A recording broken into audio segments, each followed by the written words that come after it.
Welcome to Inside the Hold, the podcast that takes you beyond the surface of air cargo, where we just don't observe, but we challenge, connect, and rethink. Today, we're coming to you from the International Floriculture Trade Fair in the Netherlands, the heart of the global flower business. Our episode is called From Field to Vase, Protecting Beauty Through Partnership. Every flower that makes it from the highlands of Kenya to a vase in Amsterdam is part of a perfectly timed partnership between growers, forwarders, airlines, and distributors. Together, we balance speed, freshness, and trust into one delicate equation. So today's discussion is not just about the beauty of flowers, it's about resilience, partnership, and how we continue to make things work even under pressure. Let's explore how collaboration, innovation, and trust keeps the world's most delicate cargo blooming.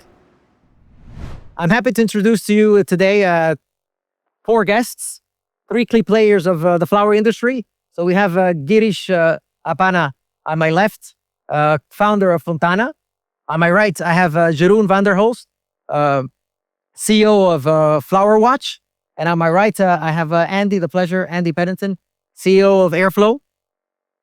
And last and not least, Enrica Calongi, Director of Latin American Operations for Air France-KLM Martin Air Cargo. So let's start by setting the scene. To many of us, it might be unfamiliar, but the flower industry is quite an intricate sort of operations.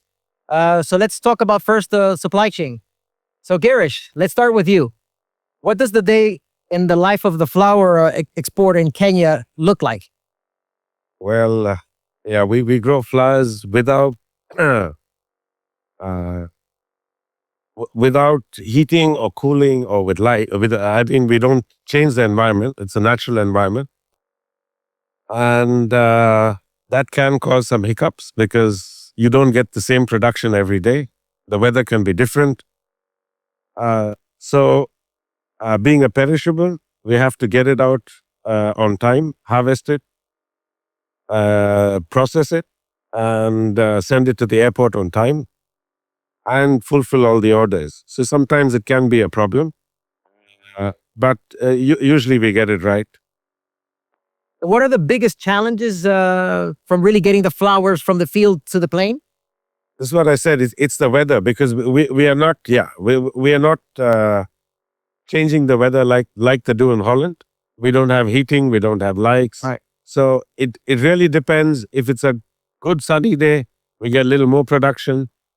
If you have rains and let's say less sunlight, then our production goes down. Yeah. And the consumer still, or the market still wants their flowers, which we have committed, and it can be a problem. So I think that is one of our biggest problems. That's a good bridge, I think, to Jeroen. You've built Flower Watch around the topic a bit between quality and freshness. What do you think as you observe? Well, linking to Girish, I think that this is what's happening in Kenya's flower business. We've just come out of the cold weather in Kenya, and about 2-3 weeks ago, I think in a 4-day period, the Kenyan production numbers doubled. So that is offering pressure on air cargo capacity. It's offering pressure for the farm and the pack house, but also on companies like Airflow. How on earth do you handle doubling the volumes in 2 days' time? And of course, that's where the partnership starts kicking in. The farm and the forwarder and the airline get in contact and make sure there is better weather coming. I have this big flush coming. Let's prepare. Do we need to charter additional capacity? Should we shift some of the cargo to freighters or from freighters to passenger aircraft? And then if there is a delay, what measures can we put in place, as in vacuum cooling, the make cool step before the flowers are dispatched? How do we react on the market? And I think this is critically to align all those processes, because Girish will make extra money if the flowers land earlier than the competition. And that partnership, I think that is where all of us working together can make the extra buck together, but also can find the efficiencies and also can find the contribution to being more sustainable. Yeah, that's a really good bridge, I think, to Andy. As a, let's say, a key logistics provider, how do you see the role evolving between the growers, the airlines, the distributors? I think it's collaboration first and foremost, particularly as a service provider in between the 2 essential components, the grower and the consumer. So it's communication, collaboration, cooperation, all the C's. Knowing what is happening weather-wise means that we can start thinking about planning capacity 2 or 3 days hence. So the better that linkage to the grower particularly, the better we can plan. And then it's from us to the airline to the distribution agents in Europe. No such thing as a lack of, not enough information. And the more we get, the more collaboration, the more cooperative that effort, the better. And have you noticed if the definition of partnerships has changed or evolved? Things got more intense. And I think your own said it very well. We're all in this together. It's a symbiotic relationship. Girish has got to be a successful grower, because at the end of the day, if you don't mind me saying, Girish, you're paying my salary as well, So I think it's, for me, it becomes a more intensive collaboration, where in the old days, it was about scale, to bring a group of growers together, consolidate their cargo to present it to an airline. Now it's about more making sure those flowers are at the right place at the right time, Right. Unpacked, realizing you pay maybe a small 1 or 2 links in those chains, but to be effective at it. Ah, that makes sense. Quite interesting. Enrique, that's a nice bridge to bringing in the airlines perspective, especially given the challenges our industry faces, right? How do you maintain customer trust and service quality in a market that is so time sensitive as this way? Well, I think transparency is a very important word in our business. I used to say what you do. So be transparent in what you can do and what you cannot do, and then do what you say. So really perform according to what was a promise. So I think that the dialogue and continuous improvement that we are doing with collaborations, also with the Flower Watch, not only in Kenya but also in Colombia, we do collaborate with Flower Watch. So for us, it's a continuous improvement and see, okay, where can we do things better and communicate also to our customers or to our partners. This is what we are working on, and this is what we achieved so far. So I think that the dialogue and saying the truth is one of the most important key elements that an airline has to provide. And I think adding to that, I think this is also where, for me, visiting and auditing the KLM cargo facilities in Bogota, it's so insightful to be there on the ground. In Kenya, we've made a big change in the way we've been grading and packing roses. It happened about 15 years ago. And somehow we put less cargo on one PMC. Now coming to Colombia, all of a sudden learning that the Colombians are able to put up 200 to 300 kilos extra on a main deck. I think, hey, that was a big lesson for me, taking it back to Kenya.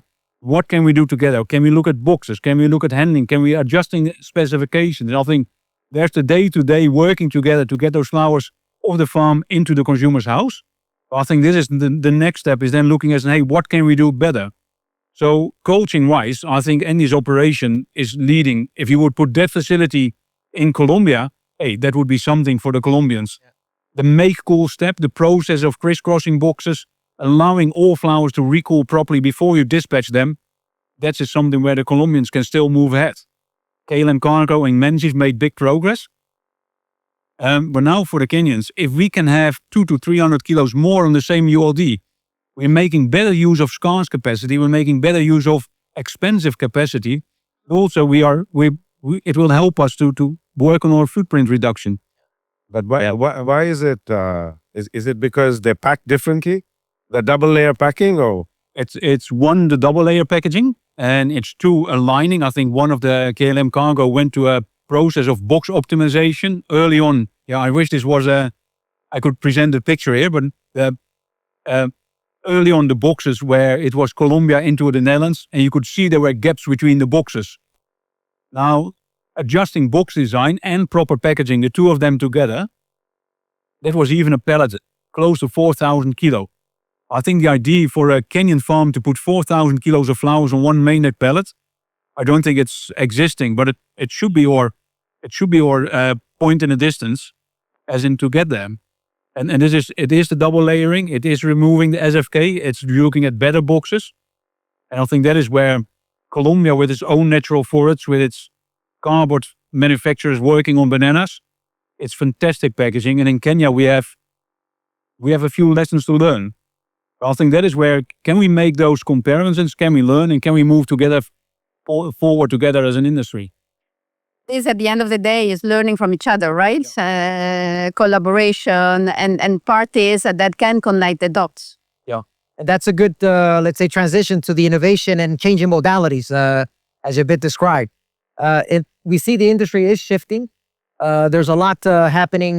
We see the sea dynamics. There's a lot of slowness coming into the equation, but smarter. With the sea freight dynamics also taking a toll there. How do each of you adapt and balance between speed, cost, and sustainability? I think, inherently as an air freight forwarder, ocean freight presents a huge challenge. In our Southern African business, we're more ocean freight orientated. So if we take it into the Kenyan environment and flowers, we were probably building momentum until the Red Sea and the Suez problem slowed things down significantly. It's inevitable. And its sustainability is going to drive it. Cost is going to drive it. Simply safeguarding supply chain. We have lost maybe 2,500 tons of capacity between Nairobi and Amsterdam from 2020 until where we are today. And normally, had the Red Sea been open, we could have transitioned into an ocean freight. So it's defending the supply chain. I think it's a critical role.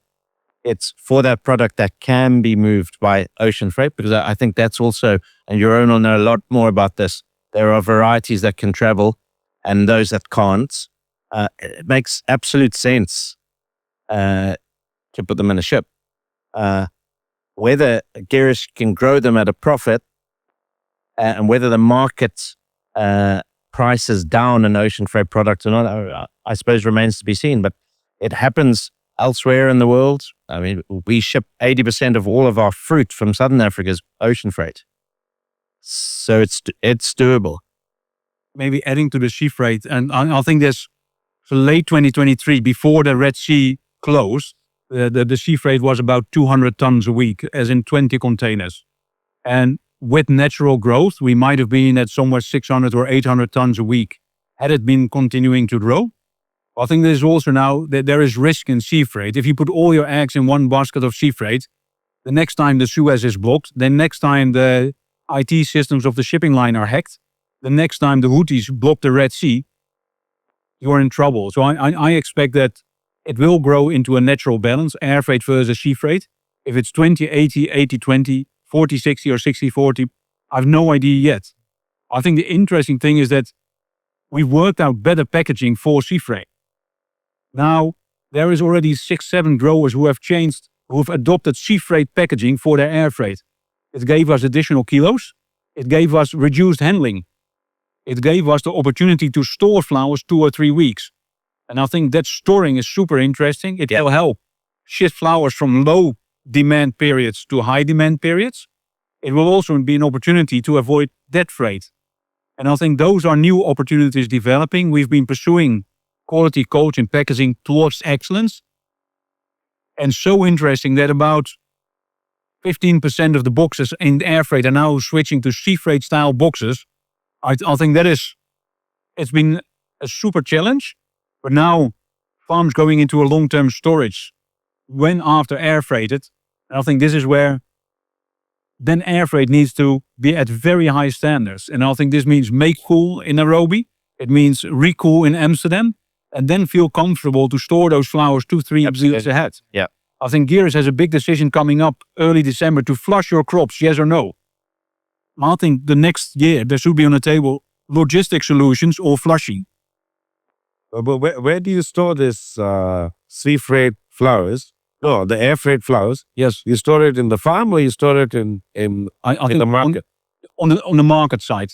Yeah. I think because this is partly filling out dead freight, I think it should be there, arrive in Amsterdam, go through the vacuum coolers and go into a storage situation locally. For fruit and veg, it's the norm. I think for flowers, we're just starting. And this is where we might need to tie in Kenyan growers with Dutch logistic companies.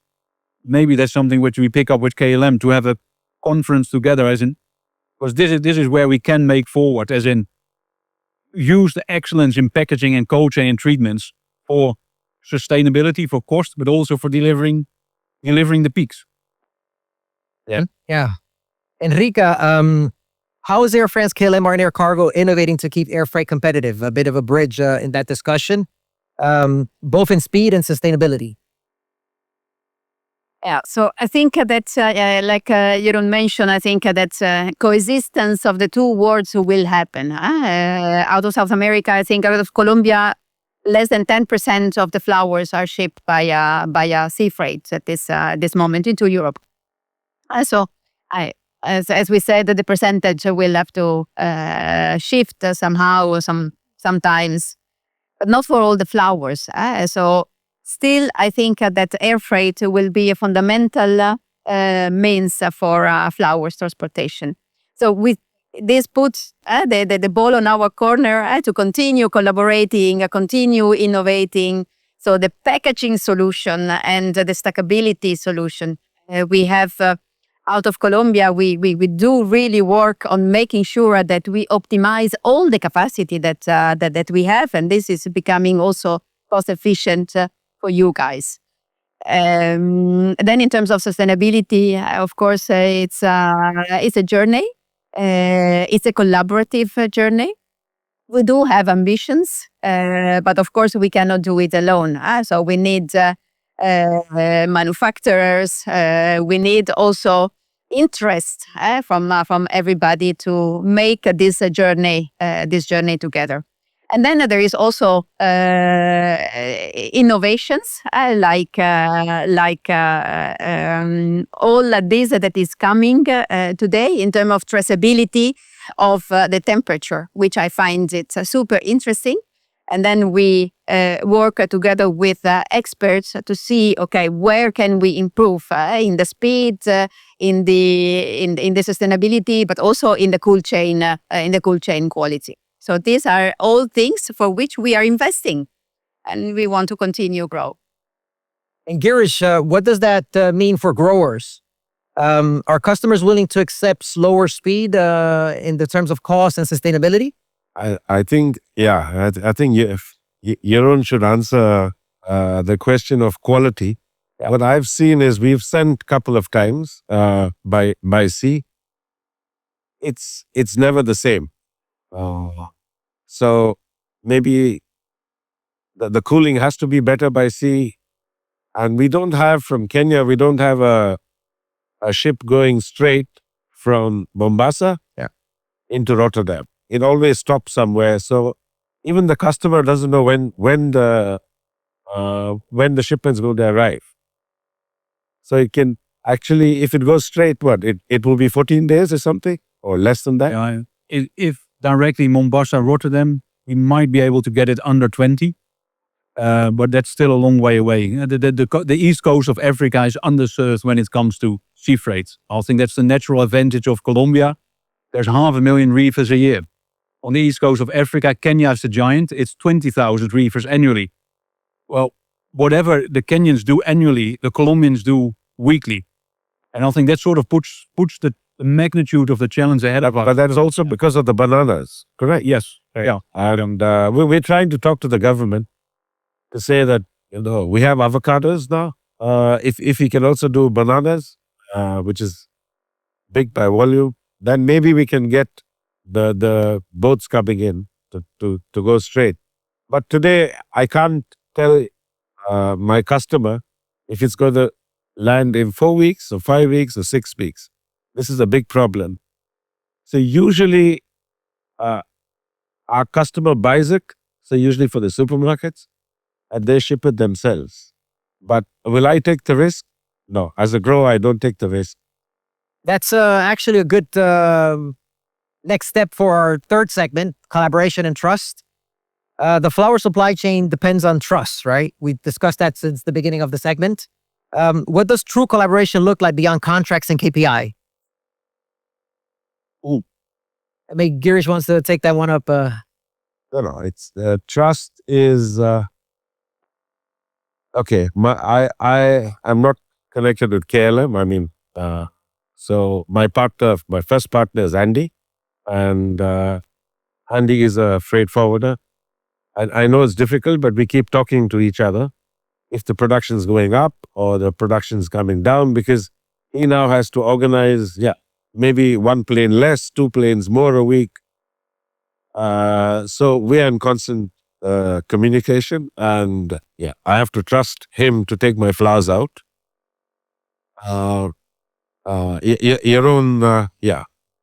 With the cold chain process. So we've attended some of his seminars. His team comes to the farm sometimes to audit, and so also for us and also for the customers like Expo. It's quite a few customers. So so we work together now. And Andy does work with KLM, so he can take the next part. Yeah, I think it is a trust or dependence or both. But there's a very high level of dependence on one another through the chain. And maybe it comes back to what we spoke about earlier, the amount of collaboration required, the amount of cooperation required, and not just within the Kenyan supply chain, to Jeroen's point of what can we learn from a Colombian circumstances and apply in a Kenya, for instance. But so I think dependence is critical. Things go wrong. Aircraft may break down. Airports may close. It's just the amount of collaborative communication, honesty with the situation, providing as much time as possible to create plan B, to get back to the farm to say we see this problem coming or this opportunity coming, for that to be fed through to the end market. I think what we've seen, having all of us got through the pandemic, is that when change comes, it can be truly disruptive. And the only way to deal with it is a collaborative approach, this interdependency on everyone in the chain, and communicate. That's a really good point. Enrique, coming back a bit to Andy's point on the keeping the relationship strong, especially in difficult operational moments like the strikes, capacity shortages. What are the key, let's say, points that you think about? We're talking about transparency, right? Data. Anticipation as well, because the sooner he knows, the better he can act upon and find solution alternatives, etc. And think together at solution alternatives. So I think that's communication, collaboration, I think are keys in moment of disruptions, which can happen. And I think that on all sides, disruption do happen. How we face together to this, that's the key towards maintaining the cool chain and improve. I think if I can add to that, mindful of the level of expectation of the supply chain is increasing. So just Jeroen's conversation, I know what my next conversation with Girish is going to be next time I'm on the farm. How do we cut out, how do we improve cold chain and collaboration on airports? JKIA is an example.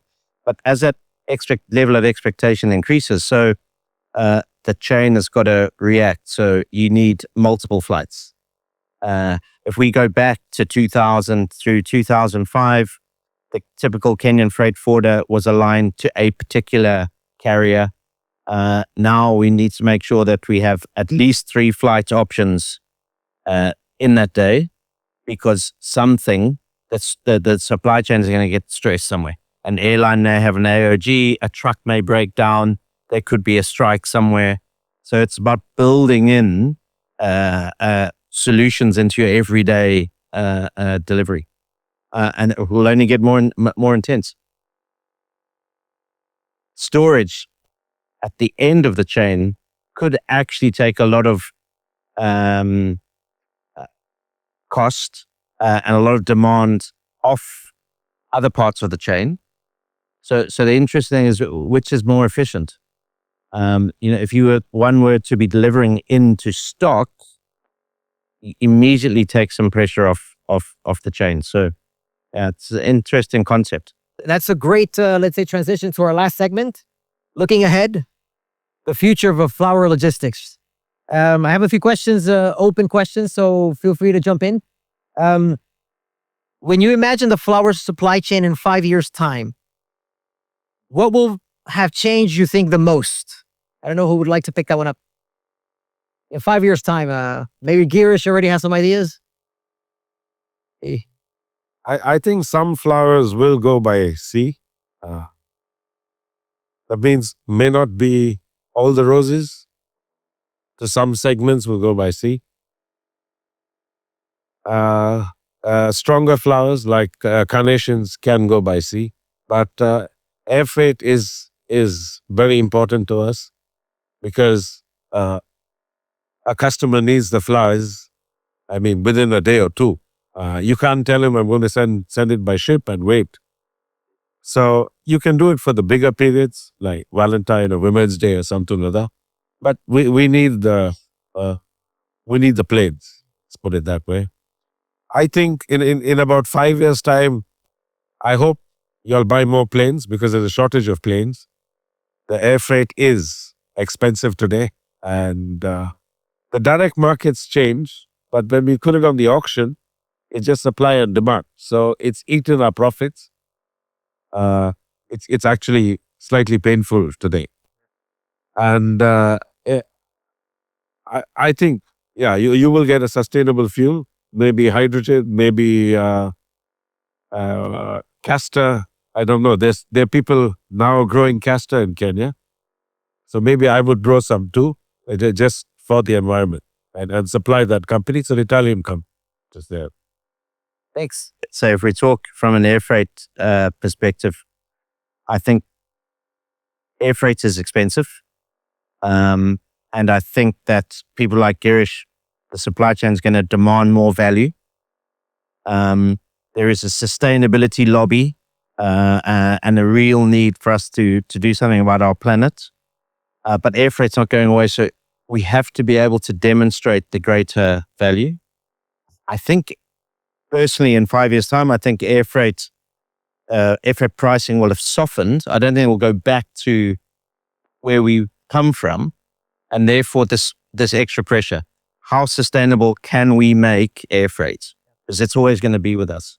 How much greater value can we offer the supply chain, the air freight supply chain? And I think we really have to up our game. I think it will be a harder place for those people in the chain because Girish is going to have greater scale. I think we'll see more consolidation at a grower level, bigger players making more demands of that supply chain. Yes, there'll be a percentage, whatever it is, by ocean, which demands its set of cold chain parameters and disciplines and standards.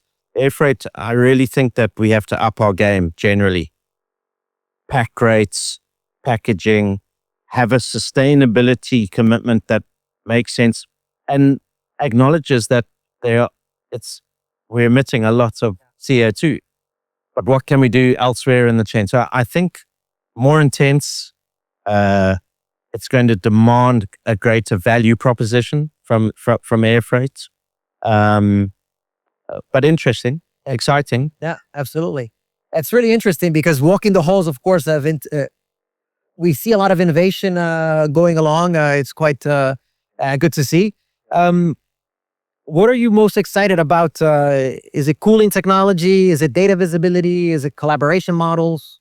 I would say that cooling technology, we see farms, forwarders, imports, everybody is investing in infrastructure and getting the right data. And I think we're getting close to the point that there is excellent infrastructure available on the airports of origin. There is flights that are fast, that are early, that are reliable. We're getting close to the point where we should realize that flowers are not as perishable as we think, and that feeding a stock position in Dubai, a stock position in Miami and in Amsterdam, we're getting close to that point. And I think this is put something on the table, as in that's where we're going to reach. We can disentangle production, the weather determining production going up or going down. I think we can just have a week or 2 weeks of sales in your Dubai warehouse, your Amsterdam warehouse, your Miami warehouse. You can just continue feeding that stock. I think with sea freight in mind that we can have 4 weeks, let's work on a very professional flight, a very high-end cold chain standard, and then 2 to 3 weeks storage, enabling for the farm to fulfill any customer requirement, but with a very steady, a very efficient cold chain behind it. And I think it's more or less the norm or the standard in fruit and veg. And I think we've organized this flower supply chain. We've grown to enormous scale. I think this is now becoming a mature industry. Let's consider air freight, sea freight. It will be a healthy balance, but then fill up the warehouses, fulfill the customer requirements, but organize everything as efficient as we can in the background. Yeah, that's a good point. And what do you feel needs to happen industry-wide to make this happen? And who should take the lead, in your perspective? Because there are many different players, right? I think what's maybe the fragmentation of that decision-making is one of the biggest challenges. And I think it's already a podcast like we're doing today. Hey, let's put that vision on the table. How close are we? Can everybody start investing towards that point? And then it's one moment. We'll need to find a warehouse near Amsterdam Airport. We'll use vacuum coolers at Amsterdam Airport and fill up that warehouse.